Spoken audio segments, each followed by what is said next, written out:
diferendo marítimo con Chile. Queremos saludar en la mesa a la señora congresista de la República, Nathalie Condori Jahuira, coordinadora del Grupo de Trabajo de Seguimiento de la demanda presentada por el Perú ante la Corte Internacional de Justicia de La Haya por el diferendo marítimo con Chile de la Comisión de Relaciones Exteriores. Igualmente, saludamos la presencia del señor embajador Claudio de la Puente Ribeiro, viceministro de Relaciones Exteriores. El doctor Carlos Ferrero Costa, expresidente del Congreso de la República. El doctor Miguel Ángel Rodríguez Mackey, decano de la Facultad de Derecho, Ciencia Política y Relaciones Internacionales de la Universidad Tecnológica del Perú. Igualmente el doctor Alan Ferley Reynoso, decano de la Facultad de Ciencias Sociales de la Pontificia Universidad Católica del Perú, y el doctor Enrique Obando Arbulú, exdirector general de Política Multilateral del Ministerio de Defensa.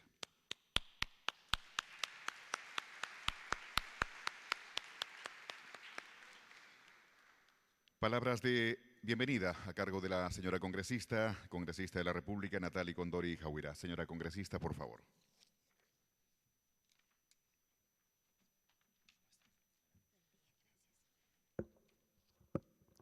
Señor embajador Claudio de la Puente Ribeiro, viceministro encargado de Relaciones Exteriores, doctor Carlos Ferrero Costa, doctor Miguel Ángel Rodríguez Mackey, doctor Alain Farley Reynoso, doctor Enrique Obando Arbulú, expositores de reconocido prestigio y solvencia académica en el país, quien en nombre del Grupo de Trabajo de Seguimiento de la Demanda Peruana por los Límites Marítimos y en mi calidad de coordinadora de dicho grupo de trabajo, les expresamos nuestro más profundo agradecimiento por haber aceptado acompañarnos con sus autorizados conocimientos en esta importante jornada académica. Queridos compatriotas, amigos, amigas, tengan ustedes muy buenos días. La inminente sentencia en la Corte Internacional de Justicia de La Haya sobre el diferendo marítimo entre Perú y Chile es la culminación de un proceso complejo en la que muchos peruanos, entre ellos reconocidos personajes y en su mayoría miles de anónimos ciudadanos, han promovido con profunda vocación patriótica la solución de un problema que tiene mucho de historia, entereza e identidad de la peruanidad, pero sobre todo tiene una firme decisión de conquistar la integración y el desarrollo conjunto sobre la base de justicia, la equidad, la dignidad para estas relaciones bilaterales. Hoy nos aprestamos a recibir el fallo, con la serenidad que nos brinda la certeza de tener la justicia y la razón en nuestra demanda, y de manera muy especial con la más férrea y excepcional unidad de los peruanos en esta superior causa de la patria. Por ello, es de especial satisfacción reunirnos esta mañana en un nuevo foro que organiza el Grupo de Trabajo de aquí del Congreso de la República y que pertenece a la Comisión de Relaciones Exteriores. En esta ocasión, nuevamente queremos reconocer la destacada participación de los tan honorables invitados que tenemos en nuestra mesa de honor. El evento se enmarca dentro de las funciones del Grupo de Trabajo, cuál es la de informar a la opinión pública sobre el proceso de nuestra demanda ante la Corte y sobre todo la de aportar y de construir y fortalecer la unidad de todos los peruanos. Consideramos que la implementación del fallo nos pondrá nuevos y mayores retos de coordinación entre el Ejecutivo y el Legislativo. Y se tiene que hacer todo un trabajo articulado, inteligente para desarrollar una relación de respeto, de amistad, de entendimiento, cooperación e integración con nuestros vecinos del sur. El grupo de trabajo que me honro en coordinar y a quien también agradezco la colaboración de los congresistas de las diferentes bancadas que participan y que el día de hoy muchos de ellos hubieran querido estar presentes, pero de quienes traigo su saludo, colaboran con esta ardua tarea, poniéndonos la camiseta del Perú por delante y dejando nuestras banderas políticas atrás. Por ello, las reflexiones y propuestas que escucharemos el día de hoy nos ayudarán a mirar el tema en su conjunto y en su detalle, Por ello, nuestra gratitud a los distinguidos expositores. Agradecemos especialmente el permanente apoyo del Ministerio de Relaciones Exteriores y la presencia del viceministro brinda especial realce a nuestro evento el día de hoy. Y a ustedes, compatriotas, por ese compromiso, por esa capacidad y por esa capacidad de participación y ávidos de información, y esperando que ustedes sean los portavoces de este importante foro. Agradecemos a cada uno de ustedes por su presencia y les damos la más cordial bienvenida en este recinto del Congreso de la República del Perú. Muchísimas gracias.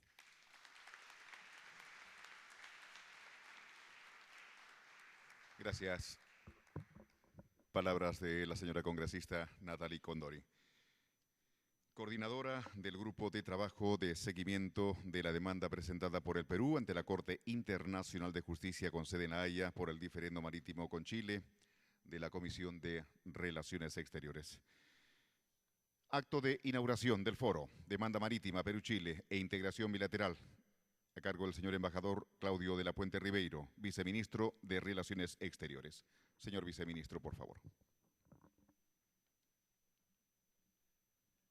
Muchas gracias.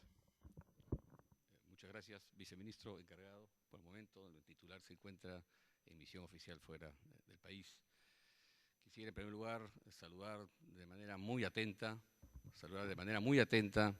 a los distinguidos participantes de este foro, agradecer en particular a la señora congresista Natalie Condori, coordinadora del Grupo de Trabajo de Seguimiento de la Demanda del Perú ante la Corte Internacional de Justicia por el diferendo marítimo que ha presentado el Perú con Chile, a los señores congresistas presentes, saludo de manera muy especial también a la mesa de distinguidos participantes en este evento, al doctor Carlos Ferrero, expresidente del Consejo de Ministros, al doctor Miguel Ángel Rodríguez Mackey, ¿no?, al doctor Alan Farley y al doctor Enrique Obando. También saludo y constato con mucha satisfacción la presencia de distinguidos exoficiales, el ex canciller de la República, el señor embajador Oscar Maurtua, y distinguidos intelectuales y especialistas que nos acompañan el día de hoy.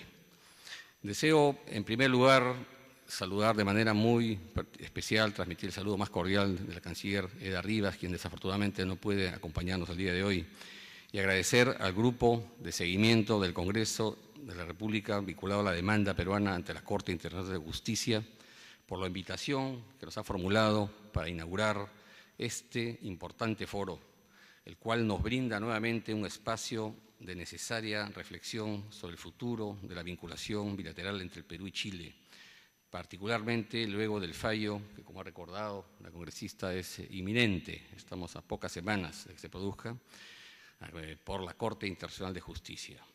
De acuerdo a la práctica de este alto tribunal, estimamos que el fallo podría tener lugar, repito, en pocas semanas, probablemente a comienzos del próximo mes de julio, antes de su receso de verano. Nos encontramos aún a la espera de una comunicación oficial de la Corte respecto a la fecha de su lectura, ¿no? Lo más probable es que los dos gobiernos sean notificados con aproximadamente 10 a 15 días de anticipación, ¿no? Es grato reafirmar también en esta ocasión la estrecha coordinación existente entre la Cancillería y el Congreso de la República, especialmente la Comisión de Relaciones Exteriores y el Grupo de Seguimiento del Proceso ante la Corte Internacional de Justicia, con el cual hemos desarrollado una labor permanente de difusión y reflexión sobre los diversos alcances de la controversia con Chile. En esta especial coyuntura, a portas de finalizar este proceso histórico de más de 5 años de duración y al que se le ha otorgado el tratamiento de política de Estado de parte de 3 sucesivos gobiernos, creo que es oportuno realizar de manera sucinta algunas reflexiones, compartirlas con tan distinguido auditorio, ¿no?, vinculadas a este especial momento en que todos como nación estamos próximos a participar. En primer lugar, considero importante destacar el hecho de que vaya a ser un tercero imparcial, el más importante tribunal de justicia del mundo, la Corte Internacional de Justicia, quien dirima esta controversia jurídica y establezca el límite marítimo entre Chile y el Perú. Luego de que resultara infructuosa, como ya sabemos, los intentos y el deseo manifiesto del gobierno del Perú de plantear una negociación directa con nuestro vecino del sur y la negativa del gobierno chileno a esta solución directa. Al respecto, es claro ahora que lejos de constituir un acto inamistoso, como se planteó en algunos círculos del vecino país, el sometimiento de la controversia a la Corte Internacional de Justicia, mirando en retrospectiva, constituyó la forma correcta y apropiada de acción que se condice con las recomendaciones de las principales organizaciones internacionales, globales y regionales que promueven el recurso a los medios de arreglo pacífico para la solución pacífica de las controversias. Es, además, huelga decirlo, la manera civilizada en la que las naciones dirimen sus diferencias. Estamos, como lo han repetido reiteradamente el ex canciller de la República y una titular, ¿no?, en un siglo de la civilización frente a la manera como en el siglo XIX se resolvían, y aún en el siglo XX se resolvían las diferencias entre los estados. De manera que el Perú honra su tradición de respeto al derecho internacional y de la posibilidad de apelar a los mecanismos que éste ofrece para resolver diferencias con cualquier país tercero del extranjero. Otro importante elemento a mencionar es el referido a las importantes perspectivas que se podrían producir luego de la solución de la controversia de limitación marítima con Chile, con la apertura de una nueva etapa en nuestra relación y a través del fortalecimiento de las importantes vinculaciones ya existentes en los ámbitos económico, comercial, político, cultural, entre otros, y de vecindad ciertamente, aprovechando la complementariedad que existe entre los dos países, destacando, por ejemplo, la dinámica relación existente entre Tacna y Arica. Asimismo, estaremos en condiciones de maximizar las potencialidades de proyección de nuestros países hacia la región del Pacífico, a partir de nuestra participación en el Foro APEC y la Alianza del Pacífico, entre otros escenarios de acción común. En esa perspectiva, el Gobierno central se ha abocado en consolidar en estos últimos meses, como ha sido de conocimiento público, un ambiente bilateral positivo a partir de visitas mutuas, la celebración de la 4ª reunión del Comité Permanente de Consulta y Coordinación Política, más conocido como el 2+2, por ejemplo, mecanismo que estaba prácticamente desactivado desde el año 2006 o 2007, si mal no recuerdo, la reunión del Consejo de Integración Social Perú-Chile, reunido recientemente en Santiago y que había sido acordado también hace algunos años, ¿no?, y el desarrollo de otros ámbitos concretos de cooperación, lo que nos permite llegar al fallo en un estado, si no ideal, propicio en las relaciones con Chile.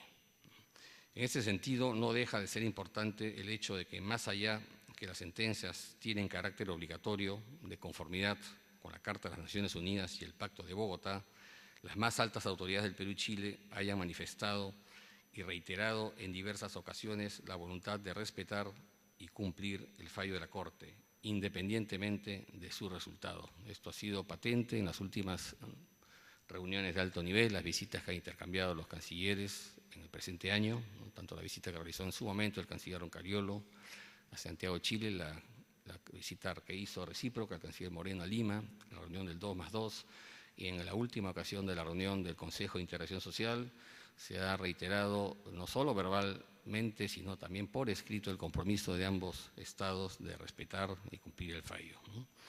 Este acercamiento oficial se ha visto también complementado a través de numerosas iniciativas provenientes de la sociedad civil, dirigidas a contribuir a la generación de un clima de confianza y una visión de futuro compartido, como por ejemplo el llamado a la concordia que suscribieron Mario Vargas Llosa y Jorge Edwards, ¿no?, dos destacadas personalidades de la cultura de ambos países, ¿no?, y declaraciones conjuntas a nivel de empresarios, de universidades, académicos, directores de medios de comunicación y artistas de ambos países que se siguen produciendo a medida que nos acercamos a la sentencia.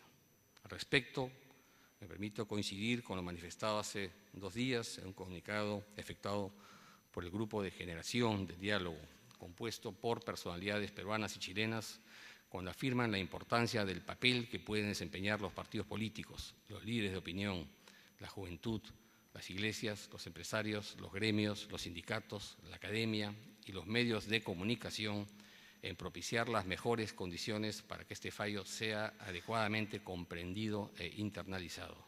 A ello habría que añadir y cumplido. No puedo dejar de referirme necesariamente y con satisfacción al espíritu de unidad nacional y cooperación mutua que ha surgido a lo largo de este proceso, aspecto que constituye sin duda un motivo de orgullo y satisfacción para todo el país.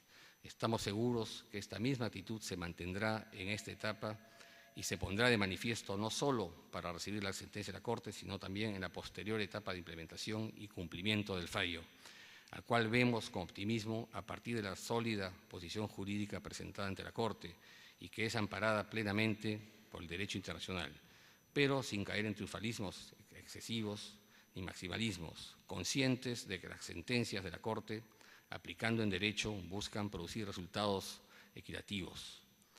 En función de los elementos señalados, pero sobre todo sobre la base de la voluntad de ambos pueblos por establecer una relación de amistad, de respeto y beneficio mutuo, continuaremos trabajando en función de los objetivos nacionales con la convicción de aprovechar así esta oportunidad histórica de paz y desarrollo de cara al siglo XXI, en beneficio del interés supremo de la nación. Muchas gracias por su amable atención.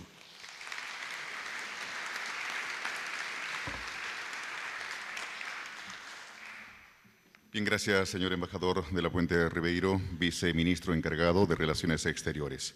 Bien, ¿cuál ha sido el escenario político a lo largo de en el transcurso de esta demanda marítima Perú-Chile y la integración bilateral? El escenario político que se ha venido dando y que se da y que se puede dar. Este tema es justamente el que va a abordar el doctor Carlos Ferrero Costa, expresidente del Congreso de la República. Doctor Ferrero, por favor.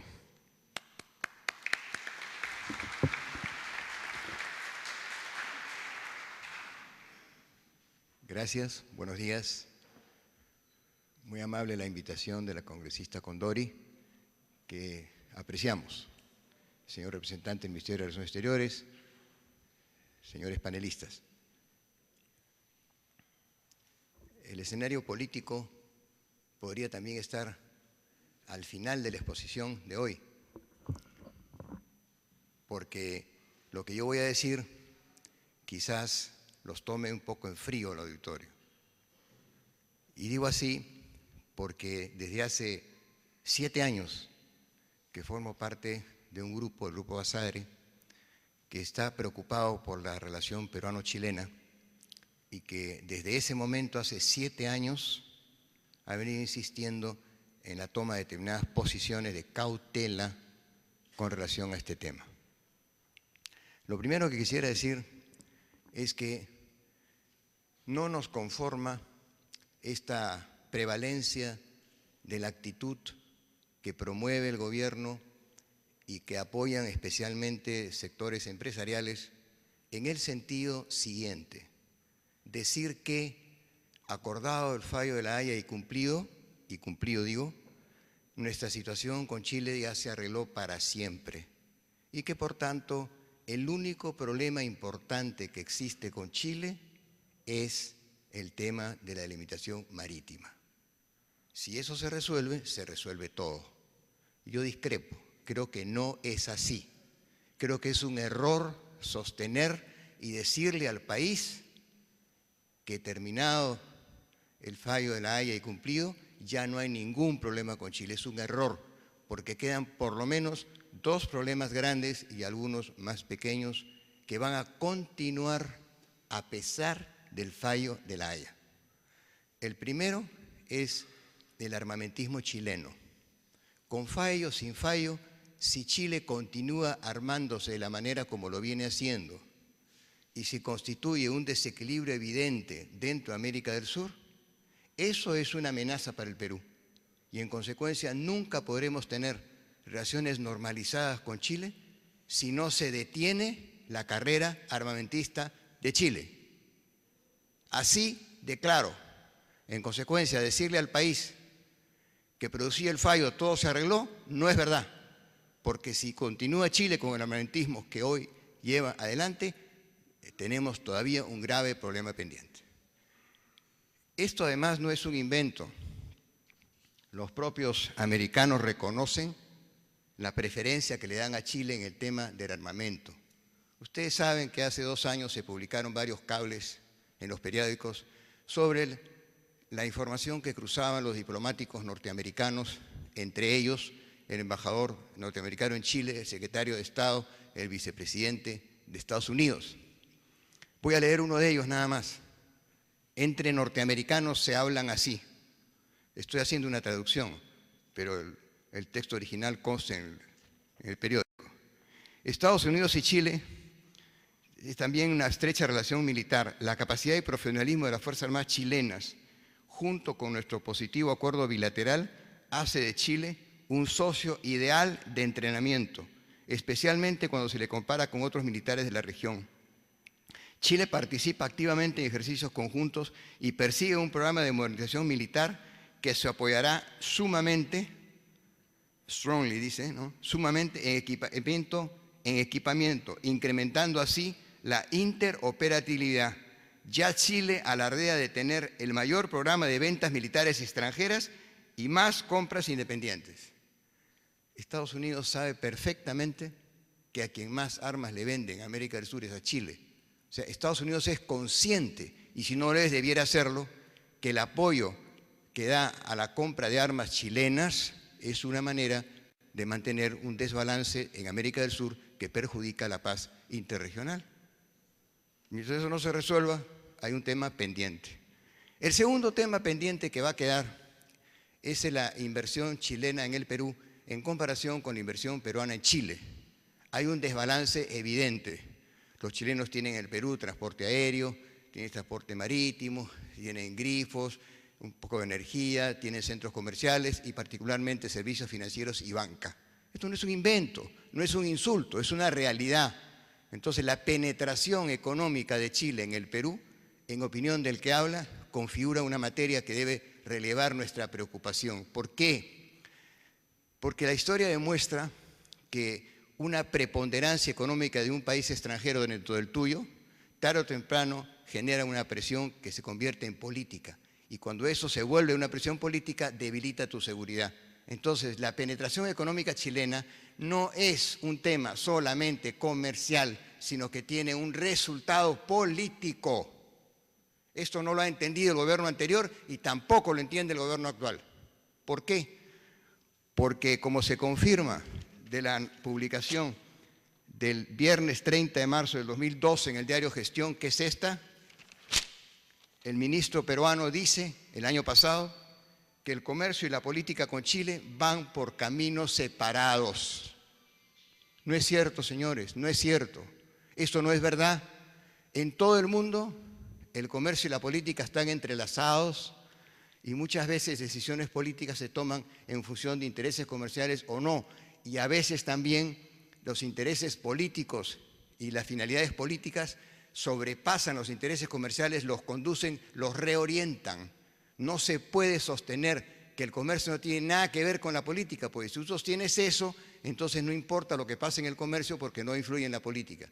A eso se debe que haya tanto entusiasmo de algunos peruanos que son socios de empresas chilenas, tanto entusiasmo en decir que la inversión es 12 contra 8, 12 contra 6, en cifras que no se han corroborado, que no constituyen una prueba porque nadie ya ha explicado cómo es que esas cifras llegan a tal conclusión.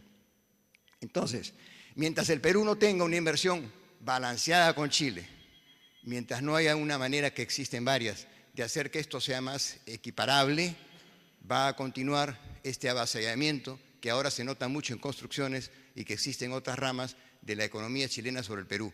Como ustedes comprenderán, las utilidades que producen las empresas chilenas en el Perú, ya saben ustedes dónde se van, no se quedan en el Perú. Por eso dijo el general Izurieta que ellos se arman, en otras razones, para proteger sus inversiones, cuando era comandante general del Ejército de Chile.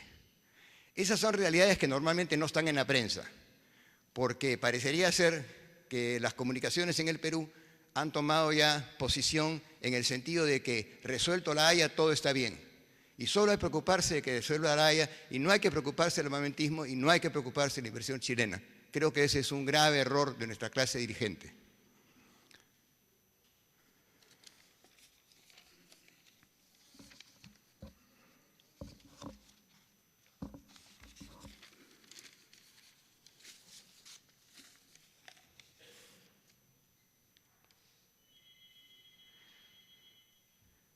el efecto cultural, que no voy a desarrollar ahora, de una penetración económica también es evidente, pero es más sutil y algunas personas no lo perciben con la claridad que debiéramos hacerlo.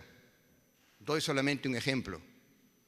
Cencosud es una empresa chilena y Cencosud organiza un corso en Miraflores, siendo empresa chilena con motivo del 28 de julio.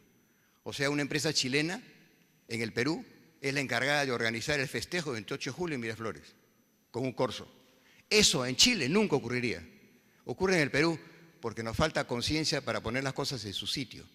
Yo no digo que los chilenos no pueden hacer corso, que lo hagan si quieren, pero no el 28 de julio. Y menos aún en Miraflores, donde la historia recuerda que fue una de las batallas más importantes de la guerra con Chile. Están enterrados ahí los peruanos que defendieron la causa nacional. Pero vamos a un caso más concreto, la Alianza del Pacífico. Este gobierno ha considerado oportuno incorporarse a una alianza comercial con Colombia, con Chile y con México. Yo pregunto, ¿por qué no hemos esperado? ¿Cuál es el apuro en unirnos con Colombia, que no reconoce el fallo de La Haya, y unirnos con Chile, que todavía no lo cumple? ¿Cuál es la ventaja para el Perú? ¿Por qué no esperar? ¿Por qué no utilizar políticamente ese instrumento comercial en beneficio del país? ¿Cuál es el apuro? El apuro es sostener que la tesis de las puertas separadas es la que vale y no las demás. Y en consecuencia, más comercio, más inversión, problema resuelto. No hay tema político, como si el tema político, que es el tema de La Haya, que es un tema fundamentalmente político, no existiera. Entonces, es un error habernos incorporado a la Alianza del Pacífico, que podíamos haberlo hecho después y no de manera apresurada, sabiendo que ahora somos socios con otros 3 países, 2 de los cuales tienen problemas con La Haya. Yo creo que esos son tipos de consideraciones que hay que tener en cuenta para hacer una especie de preocupación pública sobre materias que atañen directamente al interés del Perú. Por eso, cuando algunos peruanos de la sociedad civil y quizás otros más, o medios de prensa, dicen que es muy bueno la posición de quienes hacen cartas conjuntas en beneficio del entendimiento, de los grupos peruanos chilenos que van a Santiago, que vienen a Lima, que van a Alemania, que regresan, que comunican, que escriben, que publican, diciendo, todo va a ir bien, esto es excelente. Creo que lo hacen de buena fe, incluyendo Vargas Llosa, aunque comete el error Vargas Llosa de decir que aquellos que defienden una posición diferente lo hacen con ánimo belicista o porque tienen que ver con la compra de armamentos. Grave error. Pero no voy a discutir con el premio Nobel, simplemente hago notar que eso ha pasado desapercibido y no debe pasar desapercibido, porque así como quienes defienden que hay un buen entendimiento posible con Chile a través del fallo de la Corte, habemos quienes sostenemos que mientras el fallo no se cumpla, nosotros no tenemos por qué pensar que el porvenir está seguro. Entonces, por ejemplo, durante todo este año que ha pasado, desde el argumento de La Haya, no se ha hecho nada con el TLC. El TLC es un acuerdo con Chile que el Tribunal Constitucional ordenó que se modifique. O sea, tenemos un acuerdo comercial con Chile, ¿no? Tratado de Libre Comercio. Pero el Tribunal Constitucional, ante una demanda que se interpuso entre ellos por el congresista compañero de la misma posición política de la congresista Condori, interpuso una acción de inconstitucionalidad para sostener que en el caso del acuerdo firmado con Chile, habían 2 modificaciones urgentes, la definición de territorio y las causales de expropiación. O sea, el tribunal ordenó al gobierno del Perú, le ordenó al gobierno del Perú anterior que cambiara el texto del acuerdo y que introdujera 2 modificaciones. Ni el gobierno anterior ni este han escuchado y el TLC sigue sin modificarse y hay una desobediencia al mandato del tribunal. Otros temas menores, el chinchorro, el ferrocarril, etcétera, etcétera, son temas pendientes pero de otra dimensión que a los que no voy a tratar por razones de tiempo. Lo que quiero decir es que, reitero, el tema de La Haya no resuelve toda la problemática del Perú con Chile. Hay que entenderlo, hay que decírselo al país, porque después se van a sentir sorprendidos de encontrarse con que no habían imaginado una valla o un muro que ha aparecido con posterioridad al fallo de La Haya. Tomemos el ejemplo del gas.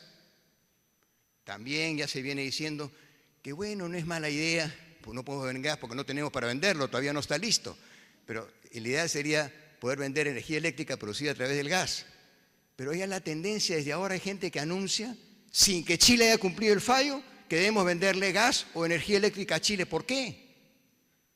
Eso ni siquiera se debe mencionar. Habría que decir, en el caso de que Chile cumpliese con lo que se establece el fallo de La Haya, que esperamos que ojalá pueda ser así, entonces se evaluará si es que nos conviene vender el gas por razón de precio, por razón de distancia, si nos conviene vender la electricidad, etcétera, pero no ahora. ¿A qué obedece esa campaña a favor de vender la electricidad o gas a Chile? ¿A quién beneficia? ¿Cuál es el propósito de anticipar que debemos de hacer eso? ¿Por qué debemos? Hay que esperar, vamos a ver qué ocurre, si nos conviene o no nos conviene con un vecino según lo que ocurre en el fallo de La Haya. El punto de la concordia, junto con otros dos temas, son los centrales acá, y seguramente que lo van a explicar mejor los profesionales que hoy día nos acompañan. Nosotros sostenemos que no es culpa del Perú que la costa chilena sea recta y la costa peruana sea en curva, o sea, variable, porque Tumbes está mucho más metido en el Océano Pacífico que lo está Tacna. Entonces, la prolongación de la costa desde el punto de vista del Perú sigue nuestra curva. En cambio, la prolongación de la costa, según los chilenos en Chile, es recta. Por eso ellos hablan del paralelo. Pero ocurre que para esto hay que tomar un punto de partida. El Tratado del 29, como lo van a explicar mejor los amigos que nos acompañan, establecía que ese es el punto donde cual se une con el mar, que es un círculo partido a través de una relación de distancia con el ferrocarril. Y ese es el punto concordia, y ese es el origen de todo lo que debería ser el límite marítimo, porque el límite marítimo sale de la tierra, no sale del espacio, sale de la tierra, y el límite marítimo en la tierra es el punto concordia. Chile, sin embargo, se ampara diciendo que es el hito número 1 que se puso para que las olas del mar no perturbaran la marca unos metros más hacia el norte, y ellos juntan eso con el paralelo y defienden la tesis de que ese es el límite, con lo cual teóricamente perderíamos nosotros como mar un tercio de la frontera peruana, no tendría 200 millas. El segundo tema que se discute es el espacio marítimo externo, o sea, fuera de las 200 millas. Este es difícil de entender porque no digo es difícil de entender sin un marco de un mapa, pero está en el texto que ha entregado y ojalá el grupo del Congreso lo pueda repartir a los señores asistentes, que es muy ilustrado. Es las 200 millas de Chile termina en un determinado momento, porque no son 300 ni son 500. Terminadas las 200 millas de Chile, prolongadas las 200 millas del Perú, nosotros tenemos un espacio adicional más allá que no choca con Chile y que debe ser reconocido como un espacio que le pertenece a 200 millas del Perú. Ese es clave, porque ese es el segundo motivo de nuestro reclamo ante la Corte, aparte de la fijación, como hemos explicado, del punto concordia, que no tendría sentido que un límite marítimo pudiera partir de un señalamiento terrestre que sea distinto al punto de la concordia, porque eso dice el Tratado del 29, el punto de la concordia, no dice el hito número 1.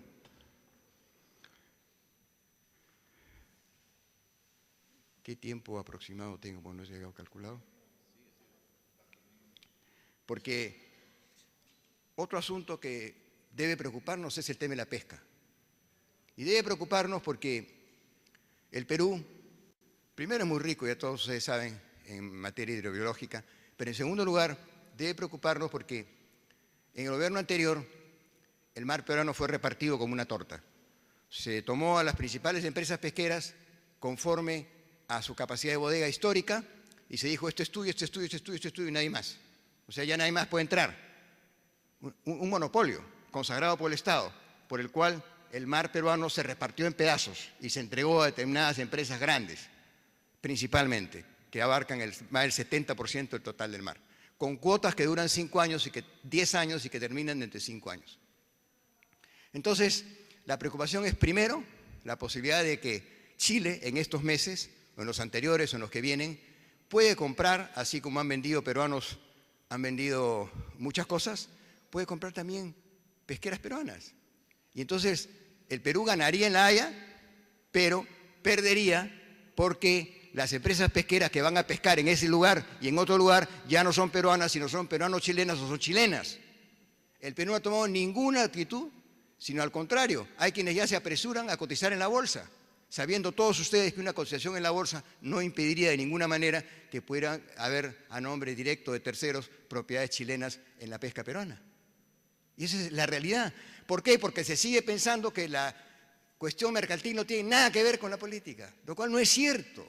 La política tiene que orientar las relaciones económicas, tiene que ser el principio bajo el cual la sombrilla dentro de la que puede realizarse o no las actividades mercantiles o económicas. Eso es fundamental.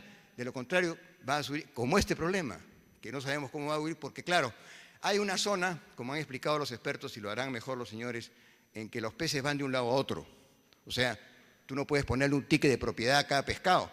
Es cierto, se movilizan. Es cierto que hay que tener una cierta concordancia, ponerse de acuerdo qué cosa se va a hacer, en qué época se va a hacer. Por eso ya se está hablando de alguna especie de acuerdo en relación a la pesca en las zonas relacionadas con el acuerdo con el Fallo de La Haya. Eso es comprensible. Pero otra cosa es no estar atentos a la posibilidad de que ganando en La Haya perdamos las empresas pesqueras. Y entonces resulta que los chilenos compran las pesqueras, que están seguramente a un precio muy importante, pero las compran y se adueñan de la cuota correspondiente tanto en el mar del Perú como aquella que tiene que fijarse en la nueva zona que hoy día le pertenece a Chile. El caso de Bolivia. Voy a cuidar mis palabras porque sé que este tema se ve en el Congreso. Y precisamente por respeto a mi casa, debo decirlo con cuidado. Pero ocurre que el Ejecutivo del Perú, hace 7 meses, quizás 8, remitió a este Congreso, a esta casa, una propuesta de ampliación de los acuerdos de hilo con Bolivia. Una ampliación para que se dé una extensión distinta, facilidades tributarias, impuestos, etcétera, para que cerca al puerto de Hilo hubiera una extensión con facilidades para Bolivia, incluyendo inclusive la formación de formación naval en una escuela peruana. Hace 7 a 8 meses que el Congreso no aprueba ese acuerdo entre el Perú y Bolivia. En varias oportunidades, las autoridades bolivianas han venido al Perú a expresar su interés en que esto se lleve a cabo. Yo pregunto, ¿cuál es la razón por la que el Congreso del Perú no aprueba ahora este acuerdo con Bolivia? ¿O es que nosotros queremos ser precavidos, cuidadosos, excesivamente cautelosos con Chile, porque se cree que este no es el momento de llegar a un acuerdo con Bolivia porque Chile podría enojarse, usando la frase que utilizó Alan García cuando hablaba de los emigrantes peruanos en Chile? Pero eso no es así, porque producir el Fallo de La Haya, cualquiera que sea su sentido, ¿el Perú acaso va a poder negarle a Bolivia lo que ya firmó el Poder Ejecutivo? ¿Acaso dentro de 3, 4, 6, 8 meses le vamos a decir a Bolivia lo que te quisimos, lo que te ofrecimos a ti en el 2012, ya no queremos? No podemos hacer eso. Es un compromiso que el Perú ha asumido con Bolivia y los intereses del Perú con Bolivia no son idénticos a los del Perú con Chile. ¿Cuál es el temor de que el Perú firme hoy el acuerdo con Bolivia? ¿Cuál es el temor? Chile sabe perfectamente que nosotros queremos darle facilidades a Bolivia y Bolivia sabe que no las consigue hasta ahora lo que Chile le había ofrecido. ¿Acaso el Perú tiene que pedirle permiso a Chile para hacer un acuerdo con Bolivia? ¿Cuál es la responsabilidad histórica del Congreso del Perú? Ese es el tema, señores. Y ahí me quedo.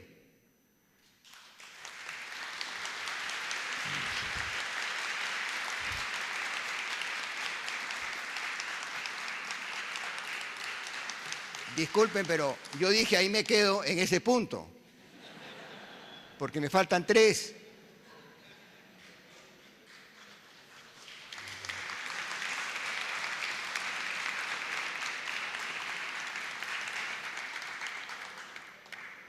¿Cuál es la posición de Estados Unidos en este asunto?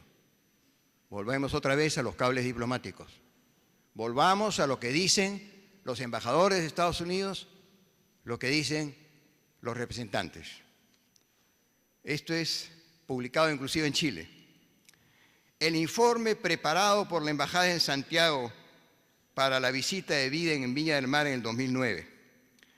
Uno de nuestros principales objetivos para Chile ha sido expandir su rol de liderazgo en América Latina y más allá del hemisferio, sobre la base de herramientas diplomáticas y políticas.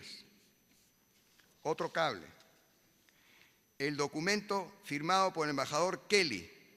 Deberíamos buscar otras maneras de dar a Chile el liderazgo en iniciativas importantes, pero sin causar la impresión de que son nuestras marionetas o representantes. Otro cable. Documento oficial de Estados Unidos no desmentido. Uno de nuestros principales objetivos para Chile ha sido expandir su rol de liderazgo en América Latina y más allá del hemisferio, sobre la base de herramientas diplomáticas, militares y económicas. Claro, uno podría preguntarse, si es así la situación, ¿podrá Estados Unidos influir en el fallo de La Haya? No lo sé. Yo no me atrevería a decirlo, pero sí considerando todo esto, tengo la obligación de dudar. Tengo la obligación de dudar si Estados Unidos está actuando o no. Así que permítame que yo mantenga esa duda. Si quieren, la pueden compartir.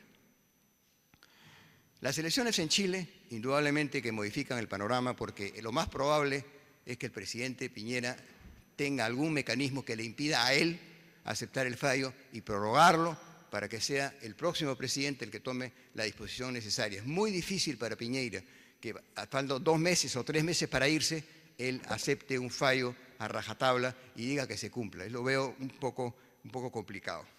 En cuanto a la unidad, y solamente hablaré 5 minutos más, en el Perú hay que decir una cosa que solamente se ha publicado en parte. Dicen que en Palacio Humala estuvo muy satisfecho porque, mejor dicho, los periódicos dicen que era muy satisfactorio porque estaban todos los que debían estar y que tenemos que estar muy contentos. Bueno, yo no pienso así.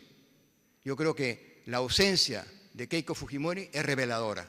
Y es reveladora porque en ese momento debió ella de considerar que los intereses del Perú estaban por encima del tema del indulto y de otros más. Entonces yo creo que fue un error y hay que decirlo porque no se puede hablar de una unidad plena cuando hay importantes representantes de la política nacional que no existieron ahí y que parecían dar la impresión de que este asunto un poco como que no lo tienen suficientemente en el corazón. Y esto ya se dio en la Convención del Mar, porque no se olviden ustedes que la Convención del Mar, el Perú no la firmó Belaúnde, no la firmó García, no la firmó Fujimori, no la firmó Paniagua, no la ha firmado Humala. 30 años que existe una Convención del Mar según la cual se produce el fallo de La Haya y el Perú no la ha firmado. Y cuando se convocó para buscar consenso a firmar la Convención del Mar hace 6 meses, más o menos, quizás 8, todos estuvieron de acuerdo, excepto Alan García y Keiko Fujimori, que no se incorporaron a ese consenso, y por eso es que el presidente Humala no quiso que el Perú firmara la Convención del Mar. Y acá viene la pregunta, la semifinal. ¿Acaso la Convención del Mar no va a ser la ley según la cual se aplique el fallo? Repito, si precisamente la Convención del Mar tiene las estipulaciones necesarias para que el fallo se cumpla, y nosotros no somos miembros de la Convención del Mar, ¿qué estamos esperando? ¿Qué estamos esperando? Si es fundamental para el Perú, aún ahora, aún después, firmar un acuerdo de 150 países que van desde Rusia hasta Ecuador, Chile, Alemania, Egipto, todo el mundo, casi todo el mundo menos el Perú. Incomprensible, pero hay que decirlo públicamente para que se entienda así las cosas. Entonces, para terminar, yo diría si es que en esta materia existen o no el tema central. El tema central es si hay o no hay intereses nacionales. Si la globalización ha eliminado los intereses nacionales y ahora todo es la globalización, lo que le conviene al mundo, globalización en ambiente, globalización en delitos, o sea, en derecho penal, no es así.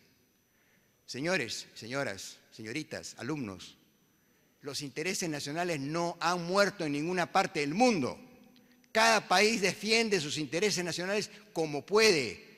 Por supuesto, dentro del concierto internacional, a veces en alianzas que pueden ser temporales, que pueden ser definitivas, pero los intereses nacionales son parte de nosotros mismos, de nuestra identidad, de nuestro propósito común, de nuestro sentido de ser. Y esos intereses nacionales tienen que ser protegidos, tanto en las discusiones que tenemos con Chile, como en aquellas proclamas y propósitos políticos que nuestra gente dirigente hoy día tiene programado para el Perú. Muchas gracias.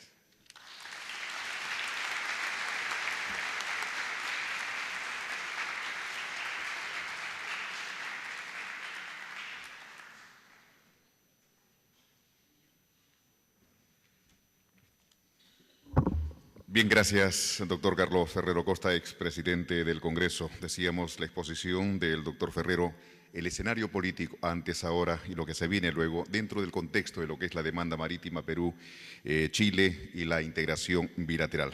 Veamos ahora el escenario jurídico. El escenario jurídico estará a cargo del doctor Miguel Ángel Rodríguez Mackey, es decano de la Facultad de Derecho, Ciencia Política y Relaciones Internacionales de la Universidad Tecnológica del Perú. Escenario jurídico.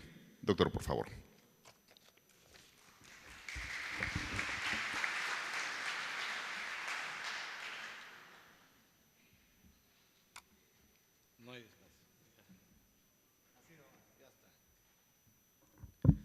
Muchas gracias. Estaban poniendo un PowerPoint. Uno anterior había, el señor que me estaba apoyando, póngalo, yo le digo cuál es. O quienes están haciendo el señalamiento. ¿Esa? A ver, el anterior. O sea, vaya usted estaba usted en un USB, ¿no? Porque creo que es importante, ¿no? Hay uno que dice presentación, suba entonces o baje. Es un PowerPoint que dice presentación. Un poquito más, es un PowerPoint. Un poco más. Baje más. Baje más. Baje más. Con la P de presentación.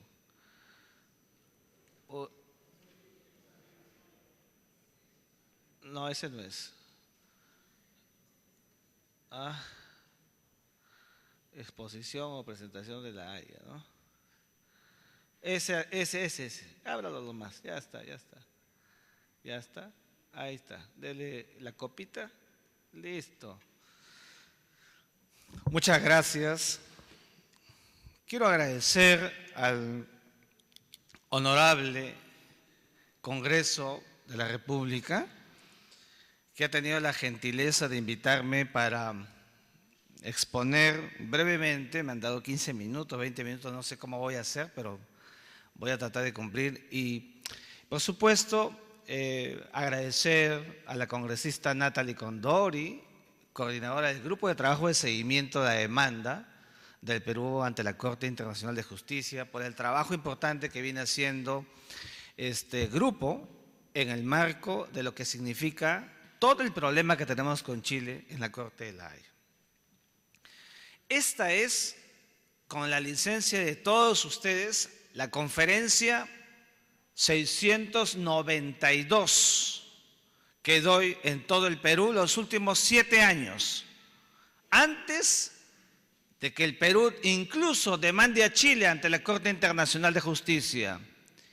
Y me place encontrarme en este momento casi final con algunas personas del medio político nacional, jurídico nacional, que recién vengo, si acaso, a encontrarlos, algunos a conocerlos.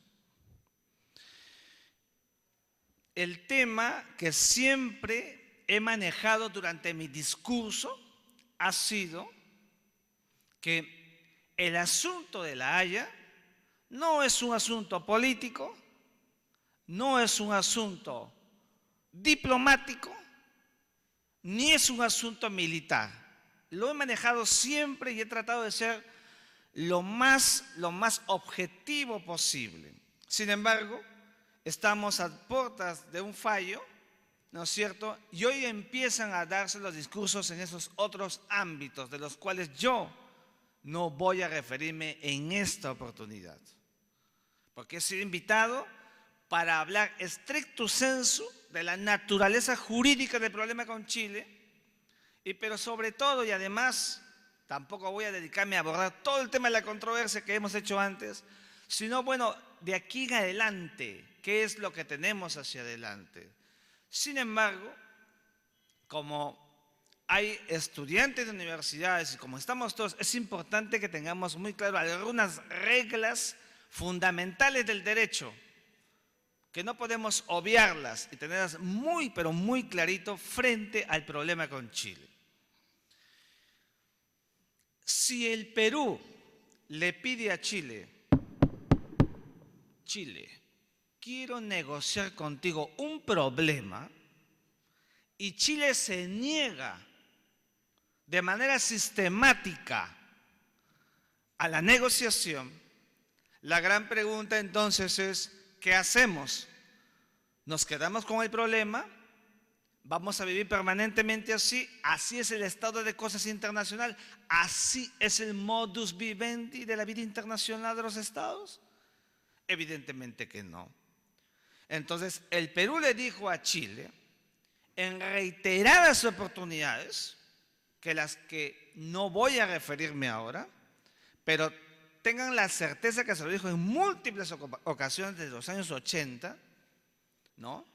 De que hay un problema, y ese problema es que Chile no le permite al Perú tener las 200 millas que Chile, Ecuador y Perú firmaron, sellaron, consagraron. El gran pacta sunt servanda de los tres países, tener 200 millas, y hay que decirlo sin miedo, decir las cosas como son. El gran pacta sunt servanda, consagrado en la naturaleza más exquisita del derecho internacional, es que los acuerdos deben cumplirse, y los tres sellaron un acuerdo, tener 200 millas. Y resulta que el único que no tiene esas 200 millas acordadas y selladas el 18 de agosto de 1952 es el Estado peruano. Y por tanto, la naturaleza del acuerdo, que fue tener 200 millas, no se ha cumplido. Porque no se ha cumplido es que Tacna, en la zona sur, ¿no es cierto?, del Perú, en Tacna, hay lo que se configura la denominada costa seca, o sea, donde uno está en la arena peruana, pisa el agua, está sobre las aguas son peruanas, pero no están bajo el dominio del Perú, no están bajo la soberanía del Perú. ¿Cómo se llama eso? Se llama injusto. Injusto. La dinámica del injusto es una circunstancia atípica que el derecho no sostiene, y en consecuencia tiene que corregirse ese acto injusto que cae en el escenario de lo arbitrario, de lo abusivo, de un statu quo, de un estado de cosas, de un estado de naturaleza no aceptable, no sostenible, no resistible. Y por eso el Perú, al ver que la negociación no prosperó, fue a la Corte Internacional de Justicia de La Haya, que es un mecanismo señalado entre los medios de solución pacífica de controversias. Los medios de solución pacífica de controversias son diversos. Son voluntarios y jurisdiccional. Los voluntarios, ahí está la negociación que Chile no quiso, la mediación, los buenos oficios, la investigación, la conciliación, el arbitraje. Todos estos medios, cada uno independiente del otro, no depende uno del otro. De la negociación surte la mediación y de ahí el arbitraje. No, señor, ninguno es una predisposición del otro. Entonces, como el Perú vio que Chile no quería negociar, recurrió a un mecanismo, a una vía jurisdiccional de naturaleza obligatoria. Y para tener ese marco obligatorio, que es la Corte Internacional de Justicia, que es el órgano de las Naciones Unidas que resuelve controversias entre estados, el Perú y Chile antes han debido sellar, firmar, hacer un acto de manifestación expresa de que en la eventualidad de la aparición de algún problema en el futuro, se comprometían a resolverlo en el marco de la Corte Internacional de Justicia. Eso pasó 30 de abril de 1948. Perú, Chile y casi todos los países en el marco de la reunión en Bogotá, en el marco de la OEA, firman el Pacto de Bogotá. Y en ese pacto, artículo 31, ipso iure, de puro derecho, automáticamente de derecho, Perú, Chile y todo lo demás, cuando en el futuro tuvieran un problema, ahí está pues el problema, tenían que resolverlo. Y por eso el Perú recurrió a la Corte por este acto injusto para que le dé, ¿no es cierto?, una solución a un problema. El problema está allí. Fíjense, Primera naturaleza jurídica del problema. ¿Chile es un país que tiene costas o no? Claro que tiene costas. Hay un principio que se llama el principio tierra domina el mar o principio de adyacencia. Este principio es muy claro. Dicen esto, miren ustedes, dice esto. Basta que un estado sea costero para que tenga derecho de proyectarse 200 millas hacia el exterior, hacia el horizonte. Eso que cuando vamos nosotros a la playa, estamos mirando el mar, vemos una rayita, una línea que separa al cielo del mar, ¿se acuerdan? Hacia allá es la proyección. Es el derecho sustantivo que tienen todos los estados costeros. Pero fíjense, dice algo más. Dice que esa proyección, que es una proyección legítima, debe ser una proyección que se haga según la forma de la costa. Fíjense lo que estoy diciendo. Según la forma de la costa. Les pregunto, ¿cómo es la costa chilena? Recta. Si la costa chilena es recta, ¿está bien que se proyecte de esa manera o no? Entonces, si uno mira hacia arriba, los puntos que están señalando, donde dice el punto concorde, esa proyección, pero fíjense lo que digo, proyección, asúmalo por un instante como proyección. La proyección chilena es legítima. Y algunos me dicen, doctor, ¿cómo dice eso? Es legítima, porque tiene ese principio, tierra domina el mar, porque su costa le permite la proyección según la forma de su costa. Porque es legítima, porque el principio de adyacencia o tierra domina el mar, así lo dice, así lo consagra en todo el derecho internacional de la delimitación marítima. Bueno, ¿y el Perú es costero o no? Ahí está, pues. ¿Puede poner el siguiente, por favor? Ahí está. Fíjense, como el Perú es un país costero, estado costero, también le asiste el mismo principio. Y en consecuencia, lo que ven ustedes como proyección hacia abajo, esas líneas punteadas, proyecciones, fíjense lo que digo, no hablo de límites, hablo de proyecciones, son legítimas. Entonces, ¿qué dice? Segunda regla, ¿qué dice el derecho internacional de la delimitación marítima? Ni siquiera el derecho del mar. No, el derecho internacional de la delimitación marítima, que es un derecho muy complejo y es un derecho muy técnico, dice que cuando las proyecciones de dos estados se superponen o se cruzan, entonces es necesario establecer un tratado que no existe entre Perú y Chile. ¿Pueden proyectar la tercera lámina? Ahí está. Entonces, esa área que está allí es la denominada área de controversia. ¿Y por qué es de controversia? Porque mientras el Perú dice que esa área también es peruana, Chile dice que solamente es chilena. Les quiero decir que esa área de superposición no es chilena ni es peruana. Es peruana y chilena, porque es la convergencia de dos soberanías marítimas. No es más peruana ni tampoco es más chilena. Así que los que crean que todo eso es peruano están equivocados. Y los que, como en Chile, pensaban que es totalmente chileno, están equivocados. Es peruano y chileno, porque es la convergencia de dos soberanías marítimas bajo este principio. Como no hay un tratado, el Perú ha ido a la Corte para decirle que establezca una solución. De los 39 métodos que existen en la delimitación marítima, el Perú invoca uno, el método de la línea media, método de la línea media de equidistancia. Y ese método significaría que se tendría que dividir en dos, por lo menos es una aspiración, y se consagra asociado al principio de equidad. Y la equidad no es un método, es un principio. Y es un principio que está consagrado en la Convención de las Naciones Unidas sobre el Derecho del Mar del 10 de diciembre del año 1982, en sus artículos 15, 73 y 84, ¿no es cierto?, que consagran de manera expresa que para solucionar problemas entre costas de estados adyacentes, con costas adyacentes, esa debe ser la regla. El Perú en su demanda del 16 de enero de 2008 la ha invocado. Pero ¿saben cómo la ha invocado? de manera no convencional. ¿Y por qué no convencional? Porque el Perú, desde el año 82 hasta la fecha, todavía no ha tomado la decisión, que es una decisión política, porque además está aquí en el Congreso del año 2001, de adherir a la Convención del Mar.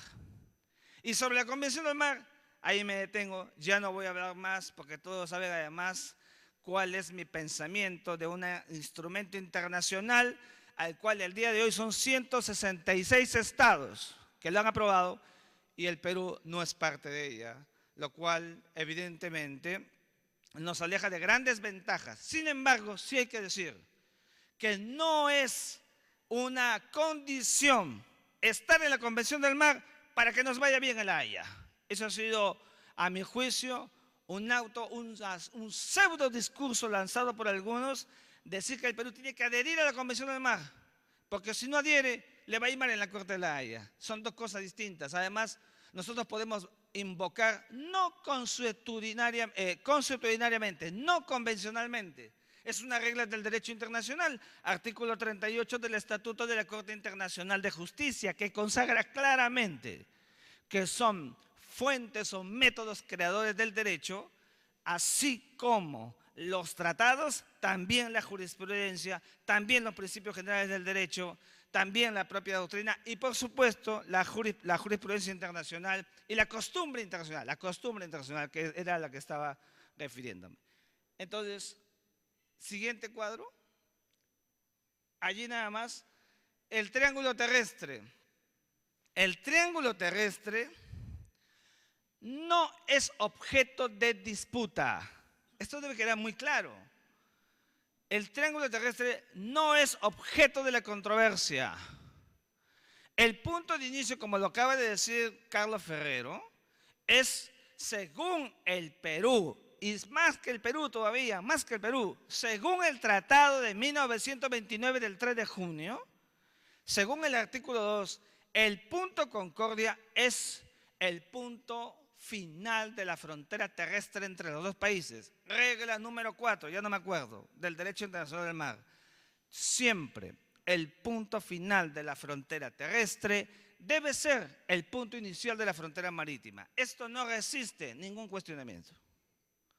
Siempre el punto final de la frontera terrestre es el punto inicial de la frontera marítima. Por tanto, es a mi juicio, lo más débil que Chile tiene. Lo más débil que Chile tiene. Y entonces, como ustedes saben también, ese punto, allí no se pudo poner el mojón de cemento, se puso 200 metros hacia la costa y eso generó, ¿no es cierto?, la colocación del lito, que es un acto demarcatorio. La demarcación no es delimitación.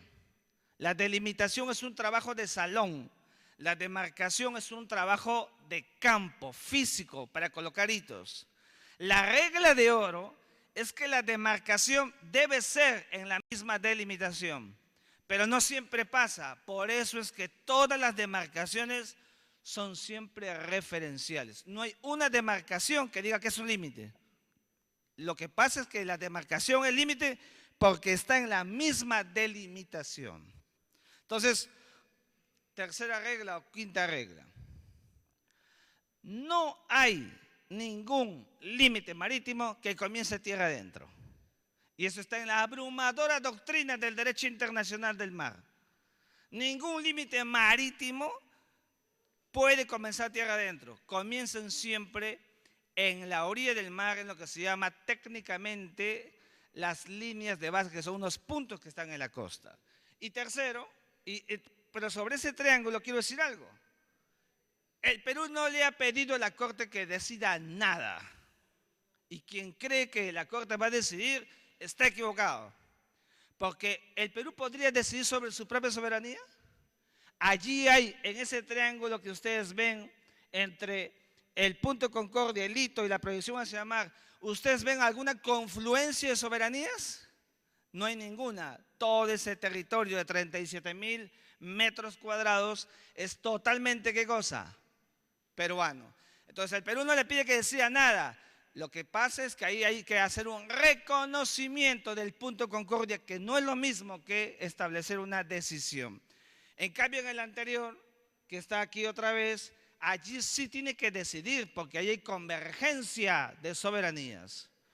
Tercer mapa, y con esto acabo esta parte, ¿puede ponerlo uno más? Adelante. Más, un poquito más, por favor. Uno más.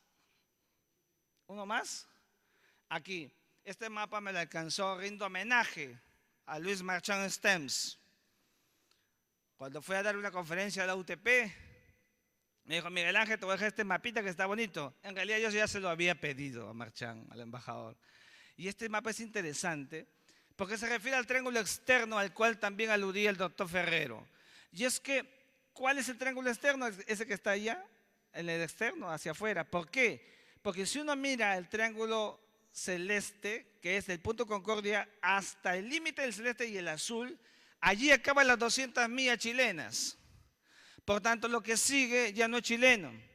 Bajo el principio de tierra domina el mar, es totalmente peruano. Y entonces, recién al final, vean ustedes, está el alta mar. Ese triángulo externo, también hay que decirlo, el Perú no le ha pedido a la Corte que decida. Y quienes creen que la Corte va a decidir, están equivocados. Porque la Corte no puede tomar decisiones sobre la soberanía del Estado. Allí no hay convergencia de soberanías, es totalmente peruano. Entonces, triángulo externo, reconocimiento. Triángulo terrestre, reconocimiento. Triángulo de la disputa, decisión de la Corte Internacional. Por tanto, si la Corte nos da en el reconocimiento el triángulo externo y el triángulo terrestre, no es ninguna victoria de nada, es totalmente nuestro. Eso es muy importante que lo tengamos muy presente. La disputa está en el triángulo de la convergencia. Hasta allí, ahora ponga el otro, por favor, porque de esto en realidad no iba a referirme el día de hoy, pero lo he creído necesario. No, el otro PowerPoint. El otro. Y ya me están anunciando. Ahorita acabo. ¿No? El otro, ¿ya? Que es el otro que lo tenía abierto, creo, ¿no? Miren. ¿Ah? Ahí está. La copita, ya está.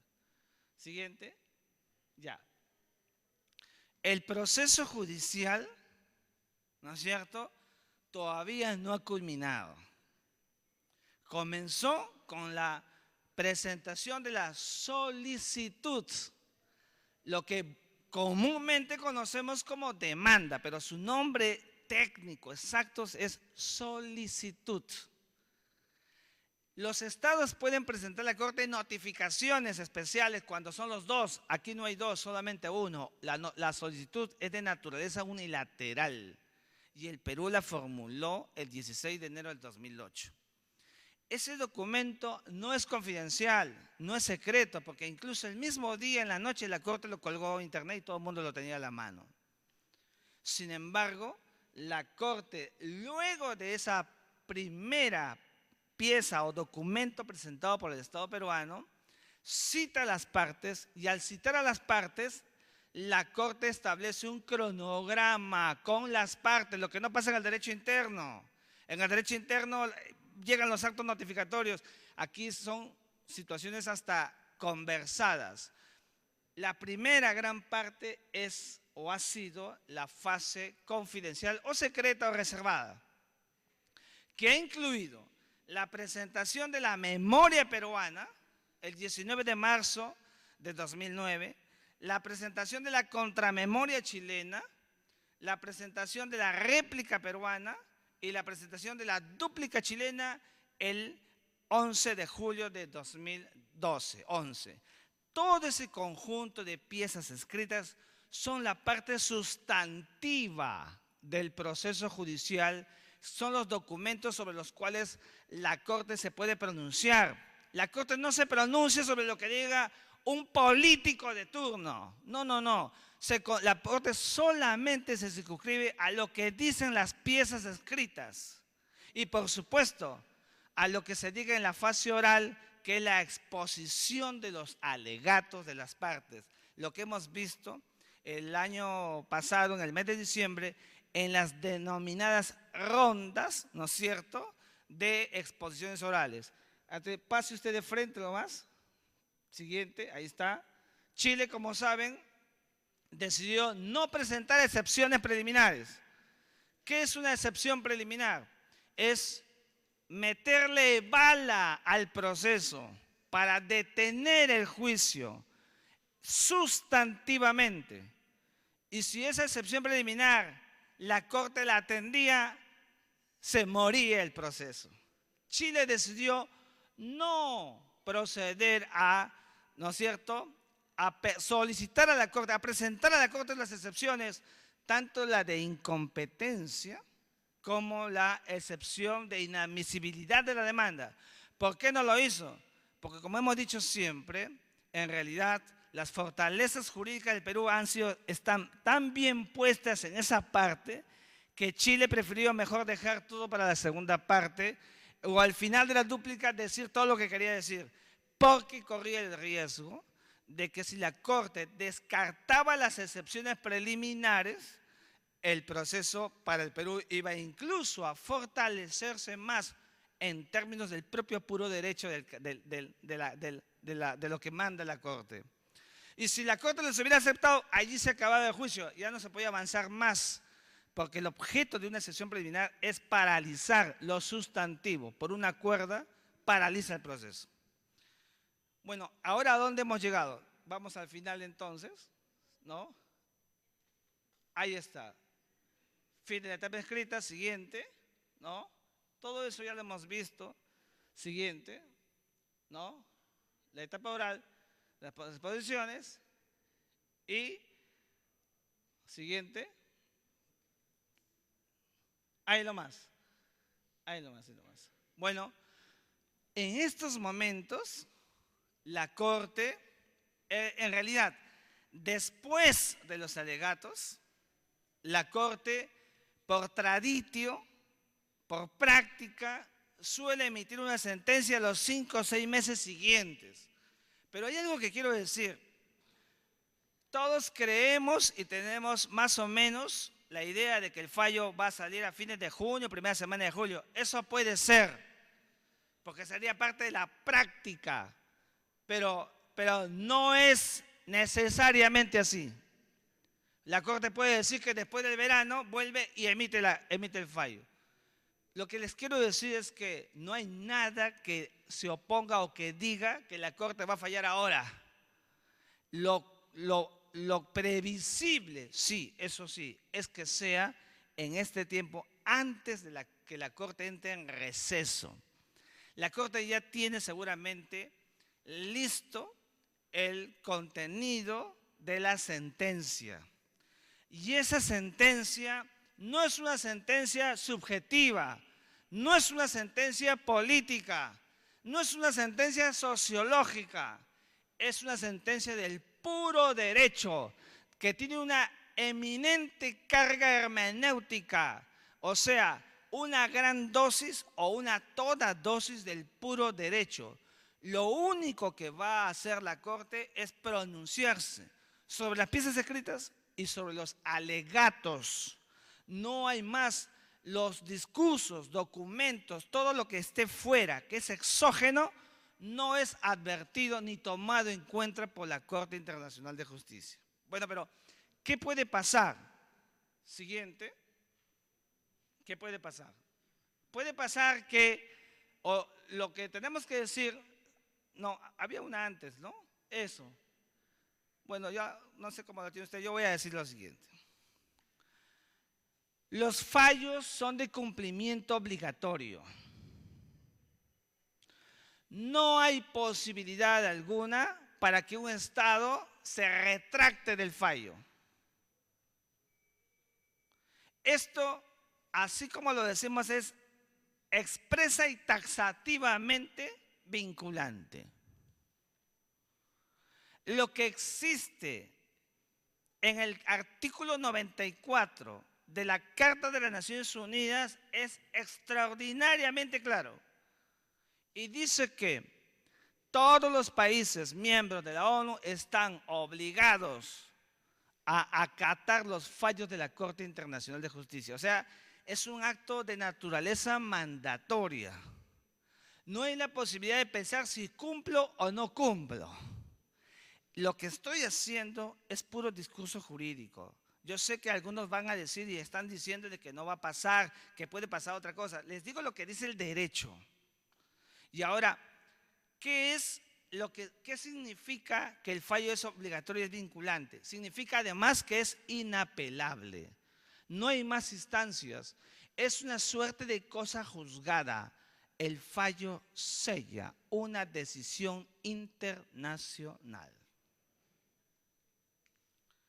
Doctor, ¿y los fallos pueden revisarse? Puede poner ahí, por ahí uno que dice la revisión del fallo. Mientras yo voy hablando, la revisión del fallo. ¿Se puede revisar un fallo? La respuesta es positiva. Sí se puede revisar un fallo. Pero es importante decir qué cosa es una revisión del fallo. Primero, las revisiones no atacan la naturaleza del fallo, ni siquiera cuestionan el fallo, no censuran el fallo. La revisión de un fallo, según el estatuto de la propia Corte, y se los voy a poner con un ejemplo para que me puedan entender, dice lo siguiente.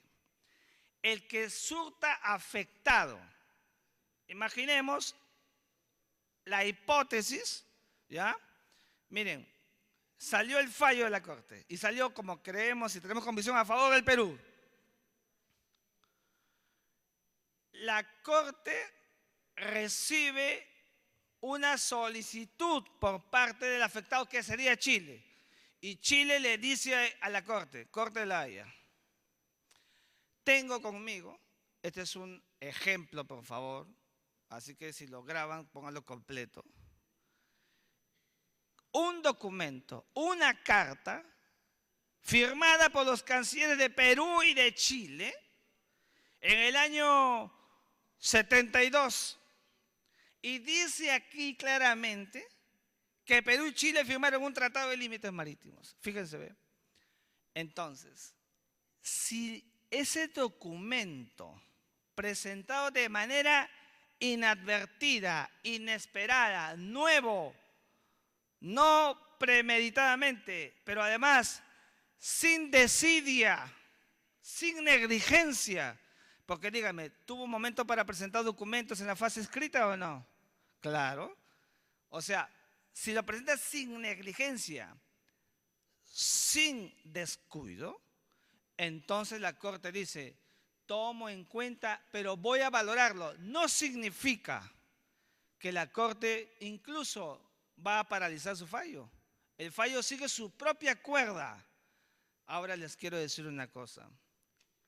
Las revisiones de los fallos de la Corte en realidad prácticamente son inexistentes en el derecho internacional, en los juicios ante la Corte. Son prácticamente inexistentes porque los estados tienen la gran probidad de siempre investigar, auscultar todos los documentos posibles para presentarlos en su debido momento.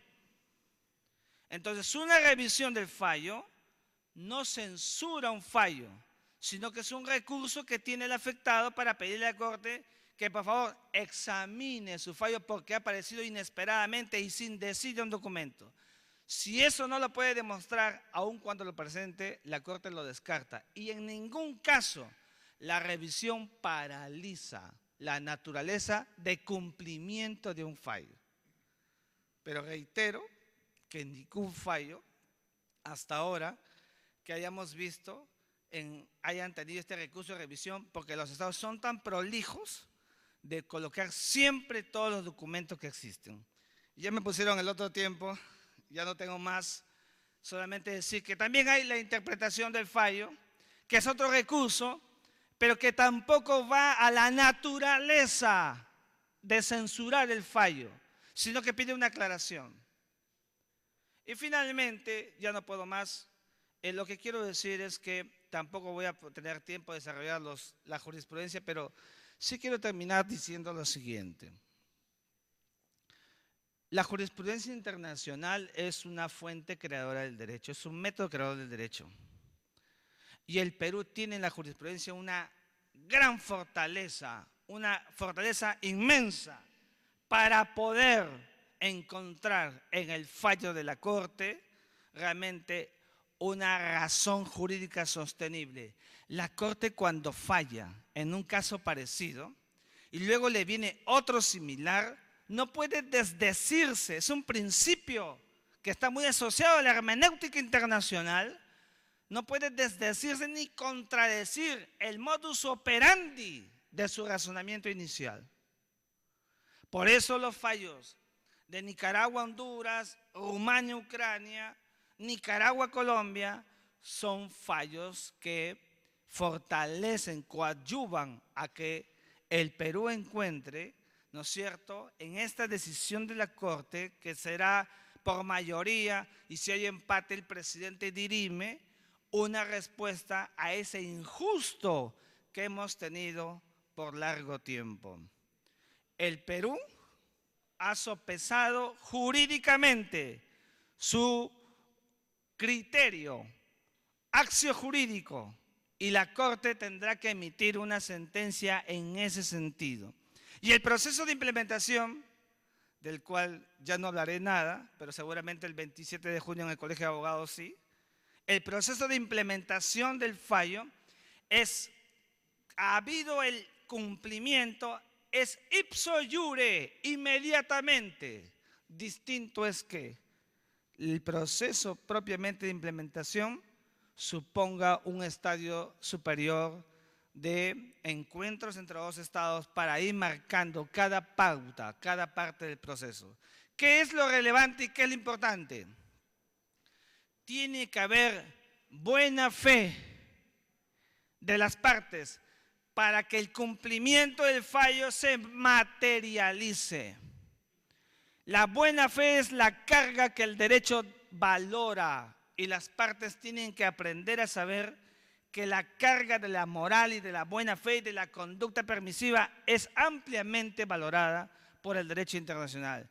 Y entonces Chile tendrá que acatar el fallo y el Perú también, y circunscribirse milimétricamente a lo que diga la naturaleza del fallo. Y las partes tendrán que implementar progresivamente. Y ese acto progresivo debe ser en un tiempo racional y prudente. No podemos hacer un cumplimiento en 30, 40 años como el fallo de Corfú. Tiene que ser un tiempo racional y prudente, que es lo que corresponde a una regla del puro derecho internacional. Muchas gracias a todos.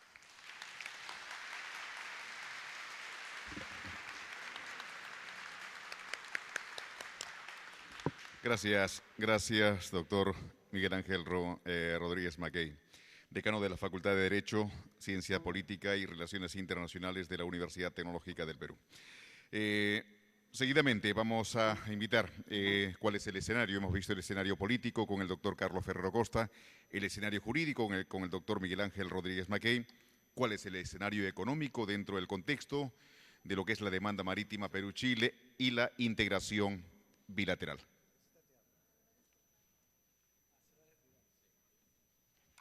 Vamos a agradecer la presencia del señor viceministro. Gracias. Muchas gracias. No, solo quería públicamente expresar mis disculpas, pero tenemos desafortunadamente que salir de una reunión en Cancillería con una delegación extranjera, pero quería reiterar el alto aprecio que hace el Ministerio de Relaciones Exteriores a la congresista Natalia Condori, presidente del Grupo de Seguimiento del Congreso, el profundo respeto por los puntos de vista expresados por todas las personas que han intervenido en este debate o en esta presentación, la atención muy cercana que hace la Cancillería de todos los puntos de vista.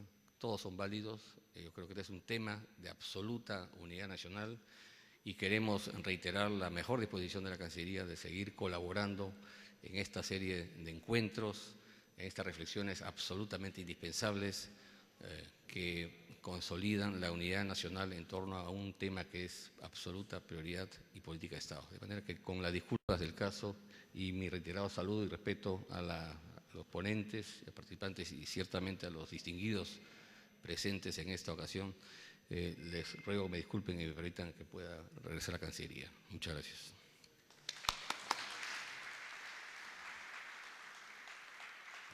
Bien, gracias, señor embajador Claudio de la Puente Ribeiro, viceministro encargado de Relaciones Exteriores.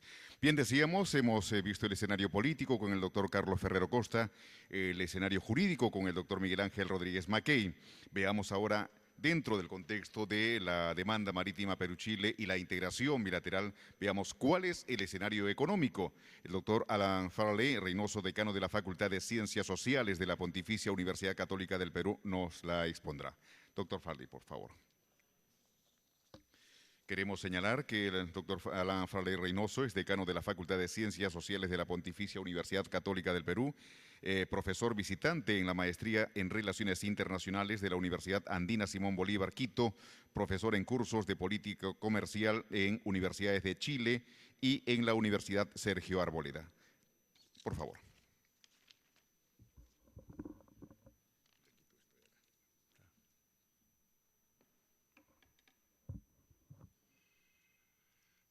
Muy buenos días. En primer lugar, agradecer a la congresista Condori la invitación a participar en este evento y al grupo de trabajo, a la comisión. Saludo a los colegas expositores, a toda la concurrencia y a quienes siguen la transmisión desde el canal del Congreso de la República.